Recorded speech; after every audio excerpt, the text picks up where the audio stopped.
Hello dear friends, welcome to a new episode of your program مدرسة على الهوا. طلاب وطالبات الشهادة الإعدادية بنرحب بيكم في حلقة جديدة من برنامجكم مدرسة على الهوا. النهارده ميعادنا مع يونت 2، هنكمل مع بعض يونت 2 في in our last episode. في الحلقة السابقة ناقشنا مع بعض the past simple and the past continuous tenses. خدنا ال past simple وال past continuous. النهارده بقى هنشوف مع بعض النيو vocabulary، هنشوف مع بعض حاجات جديدة في situations أول مرة بنشوفها. في بداية حلقتنا بنرحب مستر محمد. هلو مستر محمد. هلو مستر صبحي. مستر محمد unit 2 is a very interesting unit. In it we are going to discuss some points of grammar. Also we have some new situations. We want our students to know. What can you tell us about it? Mr. Sobhi, first of all, I am very happy to be with you again. Thank you, Mr. Today we are going to discuss Unit 2, Brave Young People. Brave Young People. Yes, this is the title of Unit 2, Brave Young People. And as you have just mentioned, we have grammar, which is past simple, past continuous. We also study the one of the situation matters, which is how to make A polite request and how to respond or reply، اللي هو الطلب بأدب والرد عليه. وطبعا احنا عارفين ده موضوع من موضوعات السيتويشنز. ويمكن كمان مستر صبحي بالإضافة لكده عايزين ان شاء الله النهارده نبقى يعني try to discuss how to write a paragraph. يعني لو عندنا كده جزء من الحلقة نبقى نحاول نقدم فيه برضو اللي هو writing a paragraph for our dear students. إن شاء الله مستر محمد. Now let's start our episode with the new vocabulary. يلا نبدأ مع بعض نشوف مع بعض الكلمات الجديدة. New vocabulary. The first word is pavement. Again, pavement. Mr. Muhammad, we wanted to give our new vocabulary through sentences. What can you give us on pavement? Yes. We have the word thirsty. Again, thirsty. When I say, for example, when I say I'm thirsty, I need to drink some water. So thirsty means معناها ان انا عطشان. Again, the sentence again, I'm thirsty, I need to drink some water. Okay? Also we have the word sign. Again, sign, S-I-G-N, sign. sign معناها لافتة. All of us see these signs in the بنشوف طبعا كلنا الساينس دي في الشوارع. sign. Okay? Orange juice. Again, orange juice. I like drinking orange juice, for example. Money. Again, money. Money. Gorilla. Again, gorilla. We can see this gorilla in the zoo. Gorilla. Again, gorilla is an animal which we can see in the zoo. Again, gorilla. Cage. Again, cage. Mr. Muhammad, want a sentence on we this can word? say cage is a place where we keep animals. Yeah. Cage, a cage is a place where we keep animals. Yeah. Again, cage. Smoke. Again, smoke. Fire. Fire.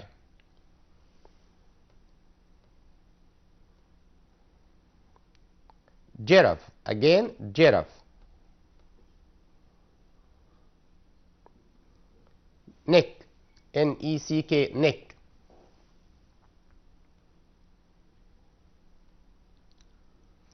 Mirror. Again, mirror. I can give a sentence saying, when I look at a mirror, I can see myself. Again, when I look at a mirror, I can see myself. Parachuting. Again, parachuting. Mr. Muhammad, parachuting, it's a dangerous sport. Yes, it's a kind of sport which is very dangerous. We can say parachuting is a very dangerous sport. How can we do parachuting, Mr. Muhammad? Yes, we can do parachuting by jumping from a plane. From a plane, yes. Yeah. Again, the word is parachuting. Parachuting. We have the word ambulance. Again, ambulance. Again, ambulance. Now we have finished the new vocabulary. دلوقتي خلصنا new vocabulary وقدمناها لكم معظمها through sentence من خلال الجمل. هنشوف مع بعض بقى البولايت ريكويست، وده يعتبر اهم حاجه في حلقتنا النهارده، how to make a polite request and how to respond، وازاي نرد على البولايت ريكويست ده سواء positively or negatively، بالايجاب او بالرفض. يلا نشوف مع بعض how to make a polite request. To make a polite request we use the following expressions. We can say can I, may I, could I, is it okay if I, do you mind if I، وممكن برضو نجيب do you mind وبعدها verb plus ing. كل الحاجات دي طبعا بيجي بعدها infinitive فاعل في المصدر. Again to make a polite request، عشان نعمل polite request يا ريت نكتب الحاجات دي كلها في كراستنا. عندنا تيبل جميل، جدول جميل قوي، يا ريت ننقله في كراستنا. To make a polite request، عشان نعمل polite request we can use these expressions. Can I, may I, could I, is it okay if I, do you mind if I, or do you mind plus verb and ing. Now how to respond، ازاي بقى نرد على البولايت ريكويست. عندنا في two answers. We can accept and we can also refuse. Accepting and refusing. To accept a polite request we say yes of course, sure, certainly, or here you are. To refuse a polite request، عشان نرفض polite request we can say sorry I can't, sorry I'd rather you didn't, I'm afraid you can't. Again نكتب في كراستنا كده التيبل ده، احنا قدمنا لكم في تيبل جميل دلوقتي how to make a polite request. نكتب التيبل ده برضو how to accept and how to refuse، ازاي نقبل وازاي نرفض البولايت request. To accept a polite request we say yes of course, sure, certainly, here you are. And to refuse عشان نرفض we can say sorry I can't, sorry I'd rather you didn't, I'm afraid you can't. Mr. Muhammad, we want to present it through a conversation. If Mr. Muhammad, if I ask you, can I borrow your marker? Yes, of course. Mr. Muhammad, when I say can I use your mobile phone? Sorry, I need it myself. You need it? Yes. So you refuse to give me this pen. Okay. Yes. When I say, Mr. Muhammad, could I use your ruler? Here you are. Yeah. Now I asked Mr. Muhammad, or I made some polite requests and he replied positively and negatively. Let's see some other examples. احنا قلنا برضه عندنا would you mind or do you mind, and to reply عشان نرد عليها بنقول no not at all. ومهم قوي ان احنا ناخد بالنا من الجزئيه دي مستر محمد. when I say to you do you mind if I take your bag? No, not at all. No, not at all. So to reply to a polite request using do you mind, you will say no, not at all. No, not at all. It's a negative reply which means you accept. Yeah. يعني it's negative. طبعا هو الفورم بتاعها باين ان هو negative عشان عندي no, not at all. But it's used to accept or to agree and to respond positively to a polite request. يعني يستخدم للموافقة على الريكوست. يبقى do you mind علشان نوافق عليها على السؤال ب do you mind لازم نقول no. لازم نقول no not at all. No, not at all. So you don't mind saying no not at all. You don't mind lending me your pen, for example. Yes, it means I agree to give you the pen. Yeah. Okay. Let's see some examples. You want to borrow your friend's book. Again, you want to borrow. انت عايز borrow يعني تستلف، عايز تستعير your friend's book. نلاحظ ان السؤال بيجي لنا بالشكل ده زي ما احنا شايفينه قدامنا كده تقريبا بالظبط. بيقول لي you want to borrow your friend's book. انت عايز تستلف كتاب صاحبك. هتقول له ايه؟ طبعا هنستخدم البولايت ريكويست، نستخدم التيبل الاولاني اللي انا قلت لكم نكتبه مع بعض. هنقول ايه؟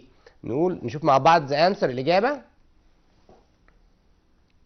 Can I borrow your book please? Can I borrow your book please? Your son asks permission to go out. You'd rather not. Again, your son asks permission يعني بيطلب إذن to go out إنه يخرج. You'd rather not. أنت هنا بترفض. هتقول له I'd rather you didn't. Mr. Muhammad, we want to remind our students of I'd rather plus didn't. How come? I'd rather plus didn't, it's the form is in the past. Yeah. But the meaning is in the present. Yeah. يعني هي طبعا واضح عندنا I'd rather you didn't, and we all know that didn't is used to in the negative form in the past simple. يعني بستخدم didn't for negative in the past simple. But the meaning of this reply is in the present. Yeah. Because when my son asks me to have a permission to go out, this means that the situation is in the present. Yeah. But when I say I'd rather you didn't, the form is in the past. يعني التكوين بتاعها واضح ان هو في الماضي, but its meaning is in the present. Yeah. So when I say, for example, when I say to you, can I use your mobile phone, and you want to reply using I'd rather, what will you say? I can say, sorry, I'd rather you didn't. I'd rather you didn't. Yes. So I'd rather you didn't. I'd rather you didn't take my mobile. Yes. Here you refuse. انت بترفض هنا باستخدام الرفض هنا باستخدام verb في الباست, لكن هو بيعني البريزنت الحاضر. تمام كده. مستر صبحي عايز بس انوه على حاجات حضرتك مهمه قلتها. I'd rather you didn't دي ممكن نجدها في سؤال read and correct. هنشوفها مع بعض. يعني بعيدا عن سؤال السيتويشنز, ممكن يقول لي مثلا جمله زي كده. اتفضل. مثلا I'd rather you don't, and don't is underlined. Yeah. I'd rather you don't, ويا ريت بقى كل الطلاب ياخدوا بالهم من الاكسبريشنز كلها. Yeah. لان يمكن مستر صبحي في يعني بلاحظ كده بعض الطلاب ممكن لما يجي بيذاكر درس للسيتويشنز بياخد منه بعض جزئيات وبيهمل جزئيات اخرى. لكن احنا عايزين نقول لهم ان السيتويشنز كانت بعيدا عن سؤال السيتويشنز, ممكن تيجي فري اند كوريكت, او ممكن تيجي فري رايت. او حتى في سؤال تشوز برضو. فايد راذر يو دونت هنا يبقى انا بقى حافظها بقى او عارف ان انا بستخدم ايد راذر يو didn't to reply negatively to a request, but the meaning is in the present. يعني لما اجي هنا اعمل correction اقول I'd rather you didn't. Okay. Here you reply negatively. Yes. Yeah. We have another example. Your friend wants to use your mobile phone. صاحبك عايز يستخدم الموبايل فون. يو اجري. طبعا اجري ناخد بالنا كده من بدايه العام الدراسي السيتويشنز اللي بتقابلنا دي في كلمات معينه لازم نكون عارفينها كويس. اجري معناها ان انت بتوافق. لو قال لي ريفيوز يبقى معناها ان انت بترفض. مستر محمد برضو احيانا I want you to give our students some piece of advice concerning how to answer these questions. يعني ازاي يجاوبوا الاسئله بتاعت المواقف دي. احيانا الطالب بيبقاش عارف اذا كان هو اللي هيعمل polite request or if he is going to reply. هو طبعا مستر صبحي the main thing is the meaning of the situation. Yeah. يعني لازم ناخد بالنا ان المينينج بتاع السيتويشن هل هو المطلوب ان if I'm going to make a request or I'm going to reply. ويمكن لو عملنا ترانسليشن كده بسيطه للسيتويشنز هقدر افهم هل انا اللي بقدم الطلب ولا هل انا اللي بعمل ريبلاي او رد عليه, وبعدين اشوف هل انا I'm going to reply positively or negatively. يعني لازم اخد بالي جدا, لان احيانا مستر صبحي في بعض السيتويشنز اللي ما بتكونش يعني بتكون غير مباشره. يعني اتذكر مثلا ممكن يقول you are asked. you are asked في بعض الطلبه بيفهمها ان هي you ask. يعني هو بيفتكرها ان هو اللي هيطلب. هو فعلا الطالب لما بيتسرع بيجيب خطا. يعني الطالب بمجرد مثلا يشوف كلمه ريكويست طلب بيروح كاتب كان على طول. مش زي ما حضرتك قلت المفروض انه اول تو ترانزليت, ان يترجم الجمله كويس ويشوف if he's going to make a request or he's going to reply. يعني اتذكر مستر صبحي في الدرس اللي هو بتاع الجريتنجز اما يجي يقول you are asked about your health. يمكن اكيد حضرتك برضو الموقف ده واجهته, ان بعض الطلاب بيروح كاتبين هاو ار يو. يروح كاتب هاو ار يو, وبعدين لو قلنا ليه يقول لك عشان في عندي كلمه هيلث. فطبعا ده يعني اتس نوت رايت. يو ار اسكد مينز يعني حتى دي صيغه باسيف. يعني يو هنا اوبجكت, يو ار اسكد معناها انت اتسالت مش انت اللي بتسال. You are asked about your health يعني معناه ان انت you are going to reply. يبقى انت هترد. المفروض بقى اقول I am مثلا fine. I'm fine thanks. يبقى انا هنا هرد مش هطلب او مش مش هعمل سؤال عن الهيلث، لكن انا هرد I'm going to reply. I'm going to reply, yes. Yeah. So again the question is, our question is, your friend wants to use your mobile phone, you agree. What will you say؟ يا ريت تفكروا وتقولوا الإجابة قبل ما تشوفوها معانا على الشاشة. You will say certainly here you are. بقول له certainly here you are يعني اتفضل. You want to borrow your brother's shirt. You ask him if he would mind.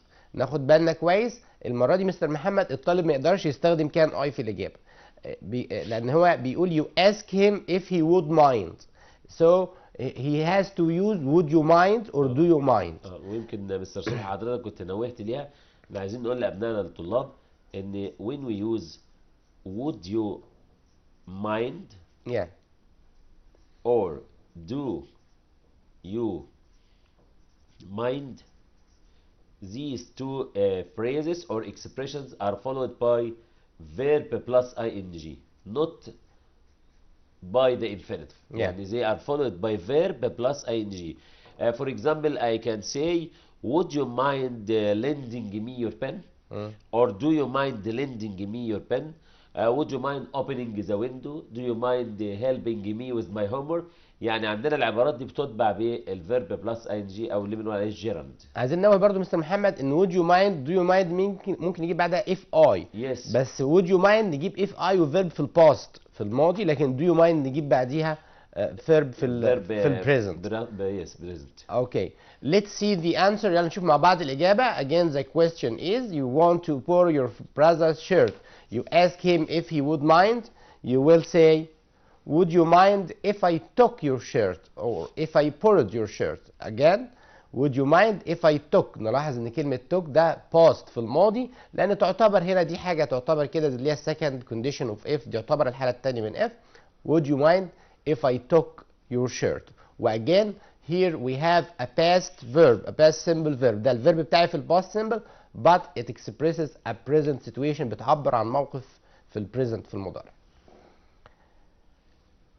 Now we're going to discuss another thing, which is the difference between would rather and would prefer to. Again, would rather and would prefer to. ده مستر محمد الدرس ده بنسميه expressing preference. How to express preference. ازاي نعبر عن التفضيل.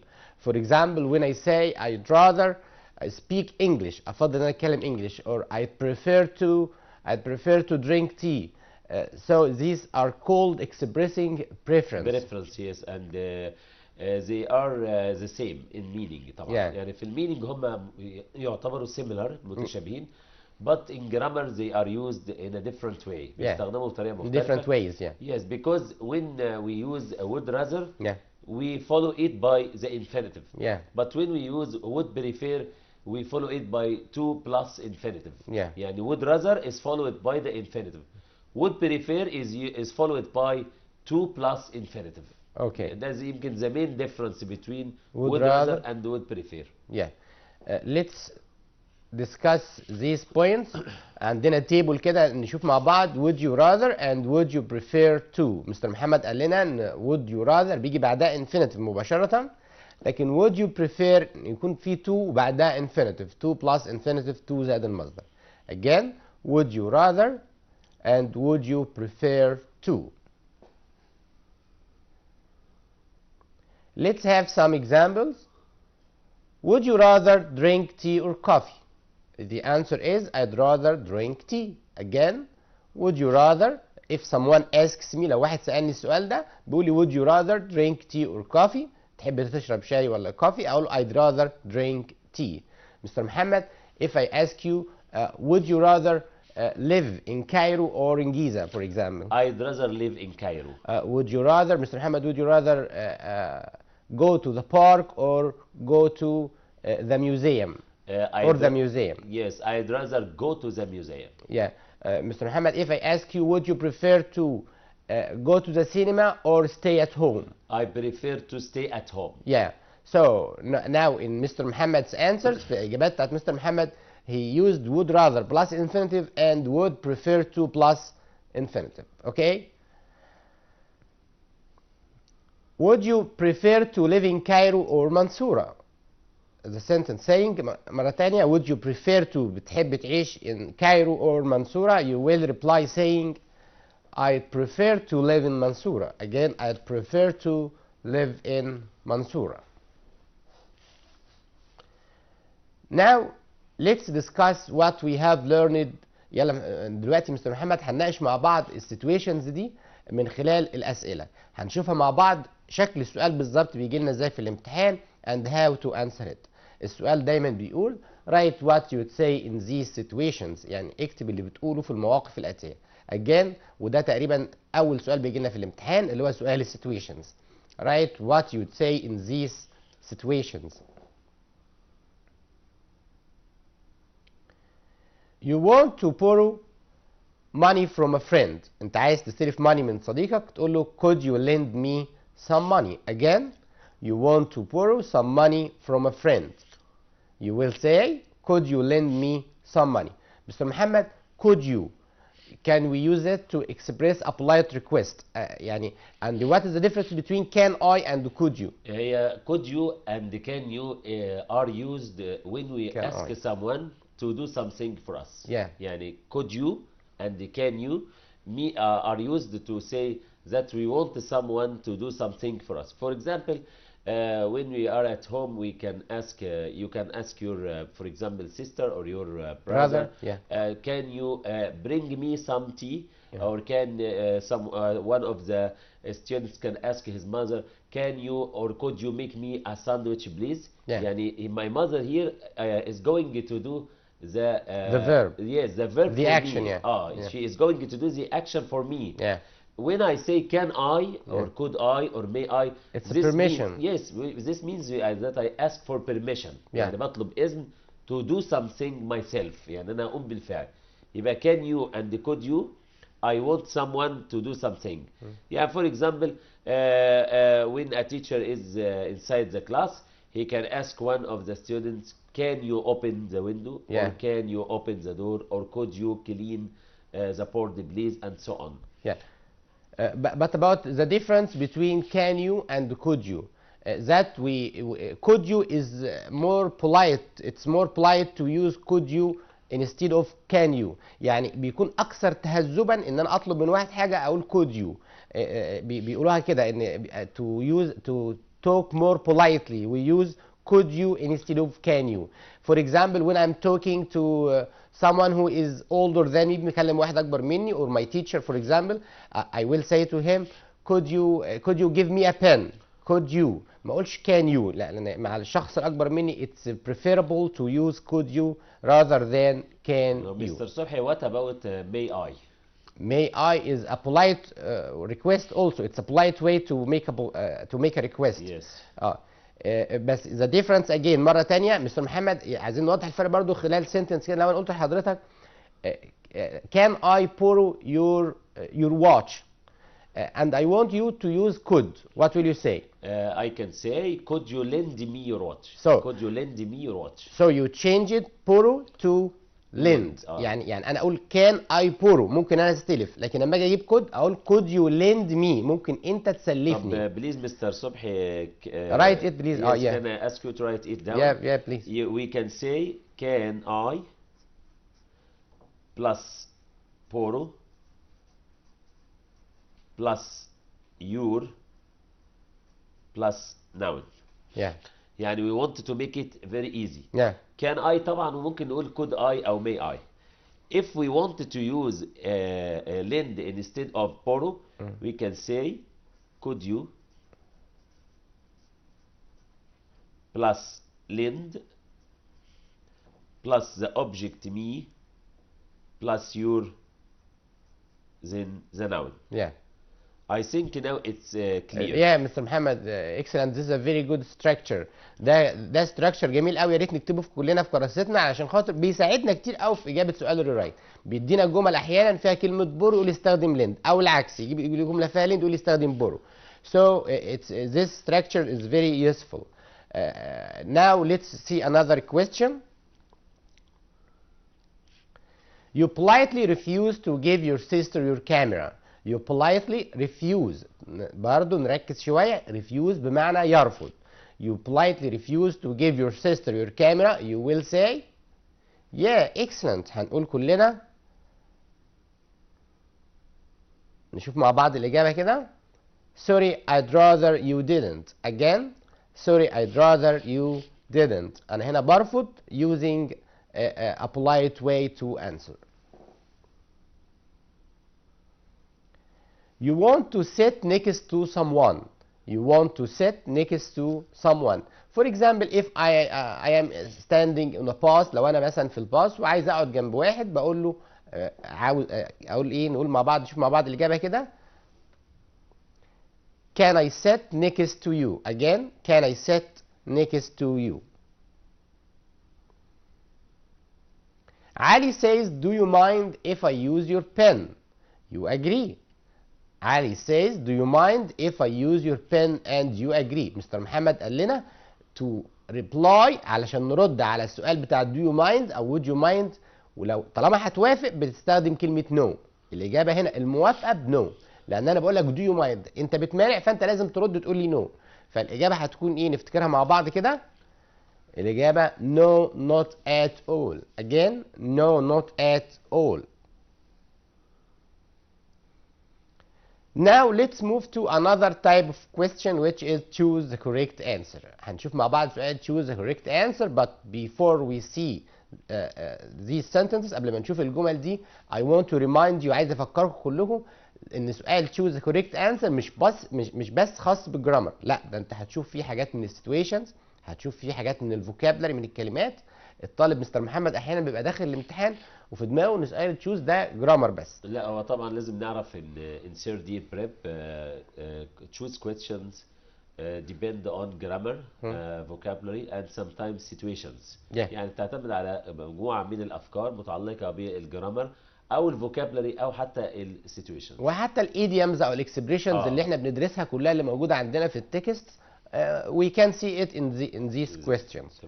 يلا, let's see the first question. People should walk on the dots of the street. People should walk on the dots of the street. On the path, pavement, passage, and platform. Again, people should walk on the dots of the street, and then we have the word path, pavement, passage, and platform.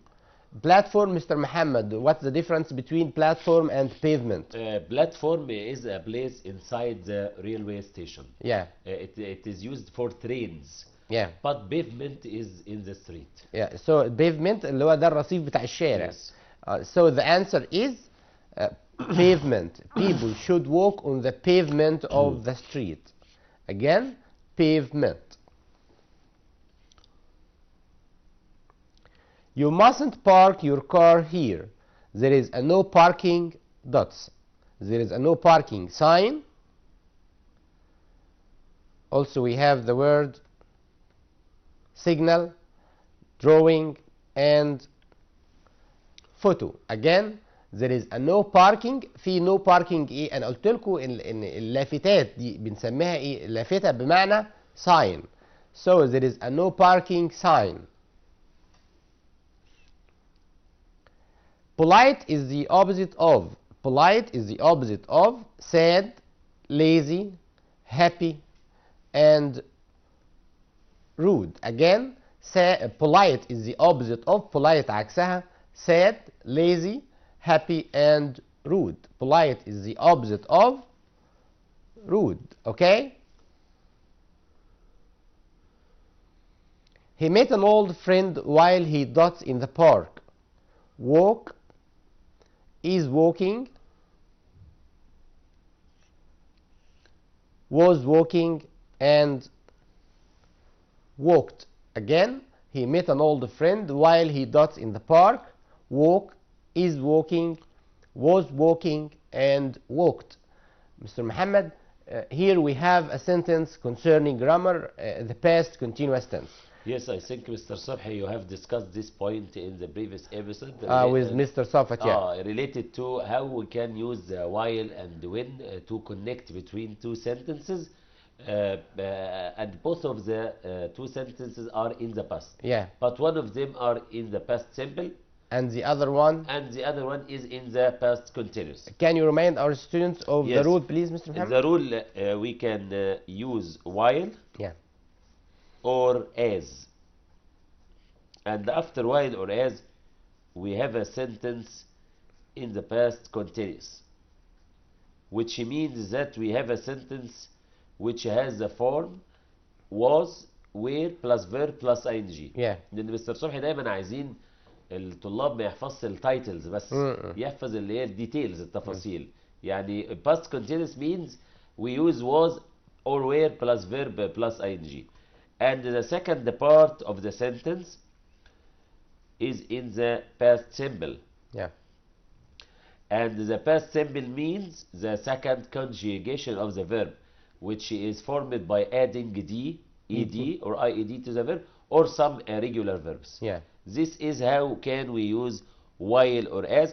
For example, we can say, as I was walking to school, as I was walking to school, I saw a car accident. Yeah. Or while he was watching TV, while he was watching TV, the light went out. Yeah. But when we use when, we have a different form. We use after when the past simple, and in the second part we use the past continuous. ويمكن مستر صبحي طبعا while when and as يعني students have يعني learned them before, but the new thing this year is that we can replace one of them. To use them in rewrite questions. rewrite. يعني بستخدم while بدل when أو as بدل when أو when بدل as. فهو ده يمكن اللي عايزين really our students have learned it before in second year prep. بس Mr. Muhammad, practice is the most important thing. الممارسة نفسها شيء مهم جدا. To use while and when in sentences. Yes. Okay, again the sentence saying he met an old friend while he dots in the park. We will use walk, is walking, was walking, or walked. Mr. Muhammad قال لنا إن while لو ما بتيجي في نص الجملة بيكون قبلها past simple ماضي بسيط وبعدها past continuous ماضي مستمر، فالإجابة هتكون was walking while he was walking in the park. Our next question, while she was cleaning the house, she dots a terrible cry. Heard, hear, hears, and hearing. دلوقتي عندنا while في بداية الجملة وبعدها was cleaning، ده past continuous ماضي مستمر. فنفتكر مع بعض الرول اللي مستر محمد لسه قالها لنا دلوقتي حالا، هيكون في آخر الجملة past simple ماضي بسيط، فالإجابة بتاعتنا هتكون he heard a terrible cry. She heard a terrible cry. My grandpa dots a new farm in 2006. Buy, boys, bought, and buying. My grandpa جدي عايز يقول ان اشترى مزرعة سنة 2006، فالإجابة هتكون bought. My grandfather bought a new farm in 2006. Ali went to London to dot part in a medical conference. Ali went to London to dot part in a medical conference. عايز اقول عشان يشترك في مؤتمر طبي. Get, have, take, and play. هنا بقى ده مستر محمد دلوقتي احنا عندنا expressions or phrasal verbs. ده expressions طبعا ان to use عايز اقول كلمة يشارك فيه. مهم قوي مستر محمد موضوع الفريزز دي لان الطلبة بينسوها قوي. هو طبعا مستر صبحي يعني معتاد طبعا حضرتك ان حضرتك دايما بتركز على الفريزال فيربس because they are very important and they are forgettable. الطلبة بينسوها بسرعة يعني مش عارف ليه. Most students يعني always forget phrasal verbs, but we must know that in third year prep we have different phrasal verbs. In unit 1 we have communicate with. In this unit we have take part in. Take part in means to participate. Take part in or to share. اللي هي معناها يشارك. يعني for example we can say the Egyptian national team took part in the World Cup in 1990. بمعنى شارك في كأس العالم. Took part in the past. In the World Cup in 1990. يبقى take part in معناها يشارك. Okay. So the answer is زي مستر محمد قال لنا take part in a medical conference. We usually go to school that score on, by, to, and in. We usually go to school that score. طبعا كلنا متعودين ان means of transport وسائل المواصلات بيجي قبلها by، بس المرة دي انا ما قلتش by car، لا انا في عندي that score او my that score. في فرق بين ان انا اقول I go to school by car على طول، او اقول that score عربية بابايا، لا مش هجيب قبلها باي. هنقول ايه؟ نشوف مع بعض الاجابة. I go to school we usually go to school in that score. بنروح المدرسة في عربية بابا in that score. كرم جابر dots gold medal in the Olympic games. طبعا عارفين كلنا البطل المصري كرم جابر dots gold medal in the Olympic games. won, made, used and did. انا عايز اقول كرم جابر فاز بميداليه ذهبيه. كرم جابر يا نختار won ولا made ولا used ولا did؟ طبعا the answer is won. كرم جابر won a gold medal in the Olympic games. Okay. Could you teach me how dots this mobile phone please? How use, uses, to use and used. نفكر شوية كده مع بعض. Could you teach me how dots this mobile phone please? How أقول how use على طول ولا uses, to use or used؟ مستر محمد ده structure عندنا في unit 2. يا ريت حضرتك تفكر الطلبة بيه. هو طبعا عندنا هنا how and before how we have an object me. Could you teach me? So after how we use to plus infinitive. For example I can ask someone can you tell me how to go or how to go to the cinema please. After how we use to plus infinitive. Also we can give another sentence saying my mother. ممكن نقول مثلا my mother taught me، يعني مامتي علمتني. taught دي الماضي من teach اللي قدامنا. my mother taught me how to make pizza. علمتني ازاي اعمل بيتزا. again my mother taught me how to make pizza. of my absence is that I was ill. يعني سبب غيابي ان كنت مريض، او يقول سبب بنفس المعنى لكن هو الجرامر بس اللي مختلف، ان هنا عندنا for وهنا عندنا of. تمام مستر محمد، احنا بنحيي حضرتك طبعا على التعليق الجميل ده. ذا ريزون مستر محمد قال دلوقتي ذا ريزون يجي بعدها فور، ذا كوز يجي بعدها اوف، والاثنين طبعا زي ما قلنا بيجي بعديهم جيراند اور ناون. again our sentence while we were reading our father came. نشوف مع بعض السؤال بتاعنا. while we were reading اثناء ما كنا بنقرا our father came use when، ونلاحظ ان when with capital W، حرف ال W capital، يعني معنى كده ان طالب مني ان انا استخدم when في اول الجمله. دي حاجه مهم ان احنا ناخد بالنا منها علشان ما نخطاش. while we were reading our father came.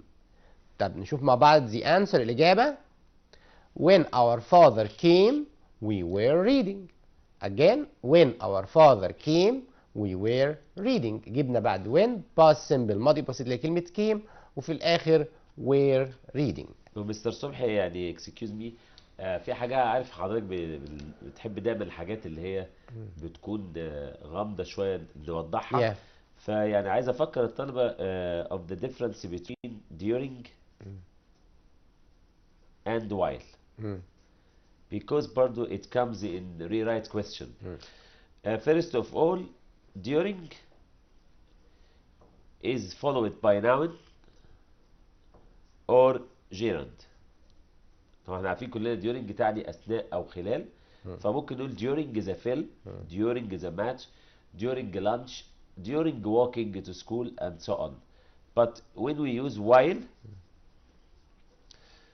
it's followed by subject and verb. وده مستر صبحي هيقول عليهم different structures. Similar meanings. يعني معاني متشابهة. With different structures. Yes. So during is followed by the noun and while is followed by the subject and the verb. يعني مثلا ممكن نقول كده example، يعني مثلا ممكن نقول يا مستر صبحي during the film for example. During the film I fell asleep. Yes, I fell asleep. Yeah. During the film I fell asleep, it means that I fell asleep while I was watching the film. If you are asked to use while, if you are asked to use while, so هنشوف بقى احنا هنعمل ايه في الجملة مستر صبحي. طبعا at first we are going to omit during. And we are going to begin the sentence with while. After that we have to put a subject. لان يمكن افكر الطلبة تاني، احنا قلنا ان بعد while بيبقى عندي subject and verb، ففي الحالة دي هستخدم السبجكت اللي هو I. So I say while I. And after that we use the verb I was، لأن احنا يمكن قلنا من شوية اللي هي الرول بتاعت while. يبقى while I was and then we use a verb which matches the noun the film which is watching. يبقى أقول while I was watching the film I fell asleep. وبرضه مستر صبحي اكيد حضرتك بتتفق معايا ان دي برضه من الجمل المهمه اللي هي دايما to differentiate between while and during. بنلاقيها كتير في سؤال rewrite ان انا استبدل while ب during او during ب while. العكس تمام. Let's see another question. Let's have some cakes هالة. الجمله بتقول let's have some cakes هالة، وعايز نستخدم ايه يا ترى؟ what about. Let's have some cakes هلا، ده هنبقى ناخدها بتوازن في حلقاتنا الجايه اللي هي making suggestions، اللي هو تقديم الاقتراحات. بس اللي عايزين نفكركم بيه او نعرفه لكم ان what about بيجي بعدها verb plus ing. So we will say what about having some cakes هلا. انا بقترح على هلا بقول لها what about having some cakes. Can I borrow your camera? Use lens. Can I borrow your camera? Use lens. مستر محمد قدمها لنا وناقشناها مع بعض ان ازاي بدل بورو يطلب مني استخدم lend او العكس. طبعا هنا هنقول could you او can you. So we will say could you lend me your camera. Again, could you lend me your camera. It's his habit to get up early. Use usually. Again, it's his habit to get up early. ده سؤال بتاع ال present simple المضارع البسيط how to express past habits، كنا ناقشناها معاكم قبل كده. فبيجيب لي جمل احيانا يقول it's his habit to بعدها الفيرب في الانفينيتيف في المصدر. علشان نستخدم كلمه usually بنجيب قبلها السبجكت الفاعل وبعدين usually وبعدين الفيرب في البريزنت سيمبل. لو كان عندي he او she او it طبعا we will add s es or I es. again هنبدا بالفاعل subject وبعدين usually وبعدين الفيرب في البريزنت سيمبل. حاجه سهله وبسيطه جدا. نشوف مع بعض الاجابه.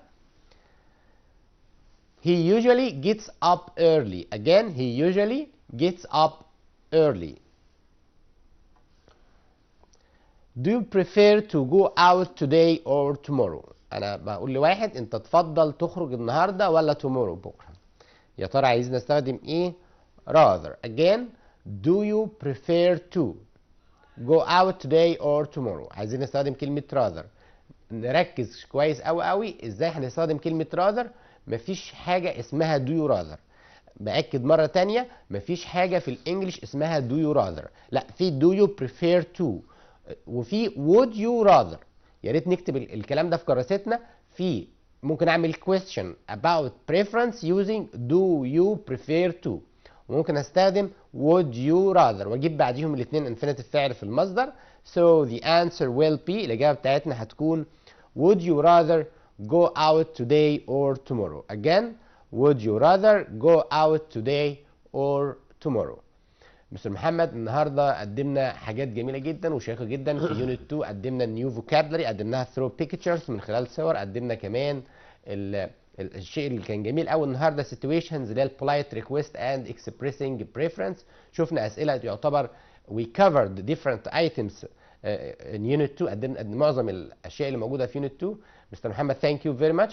I was very happy to be with you today. Me too, Mr. Subha. I wish our dear students enjoyed our episode today, and I advise them to follow us all time. This is my advice too. دي نصيحتي برضو. Follow us and keep watching our program. Dear friends, thank you for watching and see you next time.